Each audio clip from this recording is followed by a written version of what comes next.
Matapos magnegatibo sa Ebola ng isa ng mga Pinoy peacekeeper mula Liberia, binisita ng mga opisyal ng DOH ang AFP ang mga nakakwarantin sa isla. Ginawa raw nila ito para hindi pandirihan ng mga peacekeeper. Balita hati ni Micaela Papa. Nakangiti pa at game na nakisalamuha sina DOH OIC Janet Garit, DOH spokesperson Lyndon Lisoy, AFP Chief of Staff General Gregorio Pio Katapang at AFP spokesperson Harold Cabunok nang bisitahin nila ang mga Filipino peacekeeper galing Liberia. Naka-quarantine sila ngayon sa Caballo Island.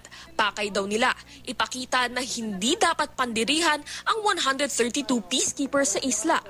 Nauna nang nagnegatibo sa test ng Ebola ang mga peacekeeper, pero kailangan pa rin daw nilang manatili sa Caballo Island hanggang matapos ang 21-day quarantine period.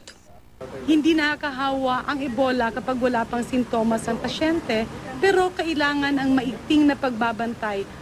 Negatibo rin daw sa Ebola ang isang peacekeeper na itinakbo sa RITM dahil umano sa sakit na malaria. Ipinakita nila sa mga naiwang peacekeeper ang mga dyaryo na nagsasabing malaria at hindi Ebola ang naging sakit ng kanilang kasama. Maayos naman daw ang lagay ng mga peacekeeper. Nakahalubilo mismo ang mga support staff. Naglagay pa sila ng makeshift Christmas tree sa isla. Binawasan na rin daw ang restriction sa mga peacekeeper.